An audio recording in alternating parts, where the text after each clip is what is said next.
Hi friends, आमी Soma सोमास cooking चैनेले आपनादेर सबाइके स्वागत। आज आमी आपनादेर काँचा आलू दिए खूबই मुचमुचे और दारुण मजार एकटी नास्ता रेसिपि शेयर करब। नास्ताटी खेतेও হবে दारुण टेस्टी और बानानो खूबই सहज। चलुन ताहले एखोन এই नास्ता रेसिपिटी देखे निन।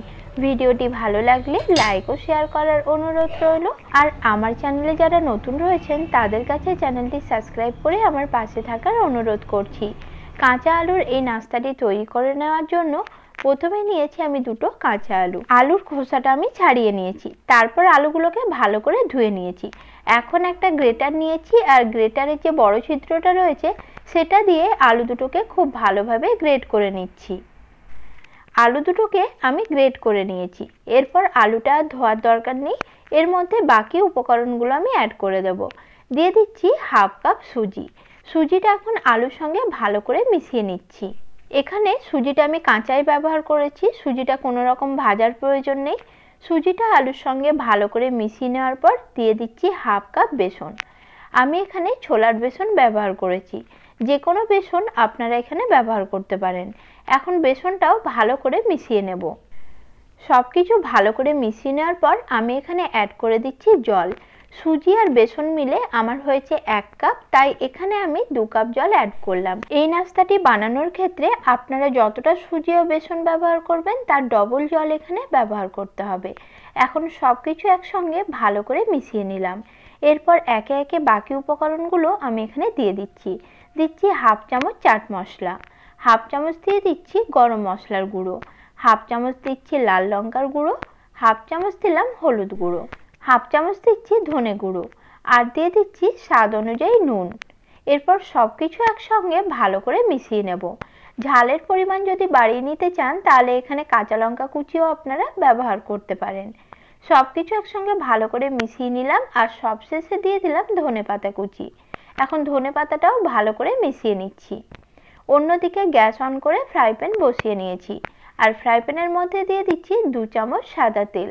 তেলটা ভালো করে গরম হতে দেব। তেল গরম হয়ে গেলে দিয়ে দিলাম হাফ চামচ গোটা জিরা। যে কোনো নাস্তা বানানোর ক্ষেত্রে গোটা জিরা ফোড়ন দিলে নাস্তাটি খেতে খুবই টেস্টি হয়।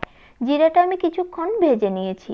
এরপর এর মধ্যে আগে থেকে তৈরি করে রাখা ব্যাটারটা দিয়ে দিচ্ছি। এরপর গ্যাসের ফ্লেম একদম কমিয়ে দেব আর লো ফ্লেমে নাড়াচাড়া করে মিশ্রণটি আমি রান্না করে নেব।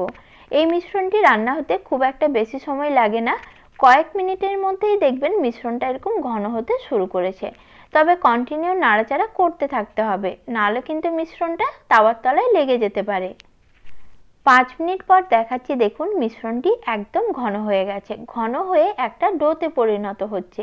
যখন দেখবেন এই মিশ্রণটা ফ্রাই প্যান বা তাওয়ার গা ছেড়ে খুব সহজেই উঠে আসছে, তখন বুঝতে পারবেন এটা পারফেক্ট রান্না হয়েছে। এরপর গ্যাস অফ করে এই মিশ্রণটা আমি অন্য একটি পাত্রে নামিয়ে নেব। হঠাৎ করে বাড়িতে কোনো গেস্ট এলে ঝটপট এই নাস্তাটি আপনারা তৈরি করে নিতে পারেন। যাকেই রান্না করে খাওয়াবেন সেই কিন্তু খুবই প্রশংসা করবে। মিশ্রণটা একটা পাত্রে আমি এখন নামিয়ে নিচ্ছি আর তার আগে পাত্রের গায়ে আমি অল্প একটু তেল ব্রাশ করে নিয়েছিলাম। মিশ্রণটা নামিয়ে নেওয়ার পর গরম থাকা অবস্থায় হাতে অল্প একটু তেল নিয়ে এইভাবে থেপে থেপে মিশ্রণটাকে একটা শেপ দিয়ে নিতে হবে। আর মিশ্রণটাকে দেখুন গরম থাকা অবস্থায় হাতের সাহায্যে এইভাবে একটা চৌকো শেপ দিয়ে নিয়েছি। আর এইভাবে মিশ্রণটা এখন পুরোপুরি ঠান্ডা হওয়ার জন্য আমি রেখে দেব। মিশ্রণটা যখন পুরোপুরি ঠান্ডা হয়ে যাবে তখন প্লেটটা এইভাবে আমি কিচেন স্ল্যাপের ওপর উল্টে নিলাম আর ছুরি দিয়ে নাস্তাগুলো কেটে নিচ্ছি। এখনো মিশ্রণটি পুরোপুরি ঠান্ডা হয়নি, পুরোপুরি ঠান্ডা হলে এটা আরো খুব সুন্দরভাবে কাটা যাবে। মিশ্রণটি একটু ঠান্ডা হতে এইভাবে চৌকো শেপ দিয়ে পিস পিস করে আমি নাস্তাটি কেটে নিচ্ছি। আর আপনারা যে কোনো শেপে কিন্তু নাস্তাটা কেটে নিতে পারেন। আর দেখুন দেখতে কতটা সুন্দর হয়েছে। হাত দিয়ে চারপাশটা একটু ভালোভাবে সমান করে নিলাম। আর এইভাবেই সবকটা নাস্তা কেটে আমি প্রথমে রেডি করে নিচ্ছি।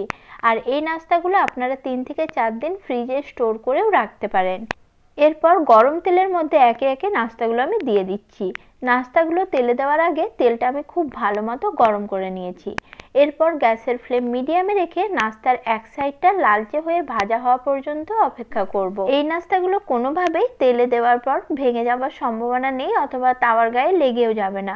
খুব সুন্দরভাবে ভাজা হয়ে যায়, ভীষণ মুচমুচে তৈরি হয়, খেতেও জাস্ট দারুণ লাগে। নাস্তার এক সাইডটা লালচে হয়ে ভাজা হয়ে গেছে, তাই একটা চামচের সাহায্যে আমি উল্টে নিলাম। আর এইভাবে একটু সময় নিয়ে উল্টে পাল্টে নাস্তাগুলো লালচে করে ভেজে নেব। দেখুন নাস্তাগুলো আমি সুন্দর লালচে মুচমুচে করে ভেজে নিয়েছি। এখন এগুলো তেল ঝরিয়ে তুলে নিচ্ছি। আর এইভাবেই সবকটা নাস্তা ভেজে আমি রেডি করে নিয়েছি। আর দেখুন নাস্তাটা কতটা মুচমুচে তৈরি হয়েছে। রেসিপিটি আপনাদের কেমন লাগলো অবশ্যই জানাবেন। নমস্কার বন্ধুরা, সকলেই ভালো থাকবেন।